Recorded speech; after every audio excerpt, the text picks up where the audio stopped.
ദേശീയപാതയിലെ ടോൾ സംവിധാനം മാറ്റത്തിന് ഒരുങ്ങുകയാണ്. ഗ്ലോബൽ നാവിഗേഷൻ സാറ്റലൈറ്റ് സിസ്റ്റം അഥവാ GNSS എന്നാണ് പുതിയ സംവിധാനത്തിൻ്റെ പേര്. നിലവിൽ ഫാസ്ടാഗ് ഉപയോഗിച്ചാണ് പണം ഈടാക്കുന്നത്. വിവിധ ഫിൻടെക് കമ്പനികൾ വഴിയാണ് ഫാസ്ടാഗിൻ്റെ സേവനം. ദേശീയപാതയിലൂടെ സഞ്ചരിക്കുമ്പോൾ ഓരോ ടോൾ ബൂത്തിലും ഫാസ്ടാഗ് അക്കൗണ്ടിൽ നിന്ന് ആവശ്യമായ പണം ഓട്ടോമാറ്റിക്കായി ഈടാക്കും. വാഹനത്തിൽ ഫാസ്ടാഗ് ഇല്ലെങ്കിൽ ഇരട്ടി തുകയാണ് ഈടാക്കിയിരുന്നത്. 2015-ലാണ് ഫാസ്ടാഗ് സംവിധാനം കേന്ദ്ര സർക്കാർ കൊണ്ടുവരുന്നത്. 2021 ഫെബ്രുവരിയിൽ ദേശീയപാതകളിൽ ഫാസ്ടാഗ് നിർബന്ധമാക്കി. ഫാസ്ടാഗ് ഇല്ലാത്ത പക്ഷം 100% പെനാൽറ്റി. 2024 മാർച്ചിലെ കണക്ക് പ്രകാരം 98% ടോളും പിരിച്ചത് ഫാസ്ടാഗ് വഴിയാണ്. കുറഞ്ഞ ദൂരം സഞ്ചരിക്കുന്നവർക്കും വലിയ തുക നൽകേണ്ടി വന്നിരുന്നു എന്നതാണ് നിലവിലെ ടോൾ സംവിധാനത്തിൻ്റെ പ്രധാന പ്രശ്നം. ടോൾ പ്ലാസയ്ക്ക് സമീപം താമസിക്കുന്നവരാണ് ഇതിൻ്റെ പ്രധാന ഇരകൾ. പല ടോൾ ബൂത്തുകൾക്ക് മുന്നിലും ഈ വിഷയം ചൂണ്ടിക്കാട്ടി നാട്ടുകാർ പ്രതിഷേധിക്കാറുമുണ്ട്. ടോൾ ബൂത്തുകളിലെ തിരക്കും വലിയ വില്ലൻ തന്നെയായിരുന്നു. തൃശ്ശൂരിലെ പാലിയേക്കര ടോൾ ബൂത്തെല്ലാം ഇക്കാര്യത്തിൽ കുപ്രസിദ്ധി നേടിയതാണ്. ഇതിനെല്ലാം ഇപ്പോൾ പരിഹാരം കാണാൻ ഒരുങ്ങുകയാണ് കേന്ദ്ര സർക്കാർ. ഇനി സാറ്റലൈറ്റ് സംവിധാനം വഴിയാണ് ടോൾ പിരിക്കുക. ദേശീയപാതകളിലും എക്സ്പ്രസ് വേകളിലും ഒരു ദിവസം ഇരു ദിശകളിലും 20 കിലോമീറ്റർ വീതം സൗജന്യമായി സഞ്ചരിക്കാൻ സാധിക്കുമെന്നതാണ് ഇതിൻ്റെ പ്രത്യേകത. ദേശീയപാതയ്ക്ക് സമീപം താമസിക്കുന്നവരുടെ പ്രശ്നത്തിന് ഒരു പരിധിവരെ പരിഹാരം കാണാൻ പുതിയ സംവിധാനത്തിന് സാധിക്കും. 2025 ഏപ്രിലോടെ പുതിയ സംവിധാനം പ്രാബല്യത്തിൽ വരുമെന്നാണ് പ്രതീക്ഷ. ഇതോടെ ഫാസ്ടാഗ് സംവിധാനം പതിയെ പിൻവലിക്കും. ദേശീയപാതയിലെ വാഹന സഞ്ചാരം സാറ്റലൈറ്റ് വഴിയാകും നിരീക്ഷിക്കുക.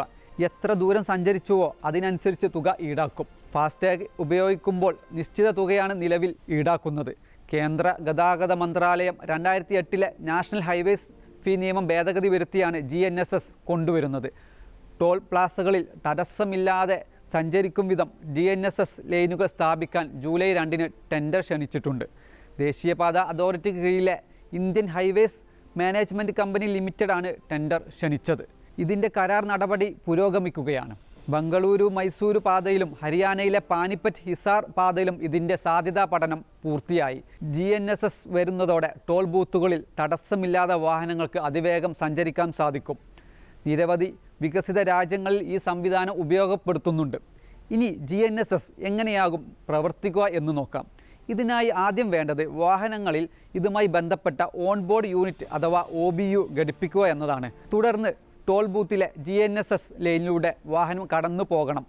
ഈ പാത പ്രത്യേകം അടയാളപ്പെടുത്തിയിട്ടുണ്ടാകും.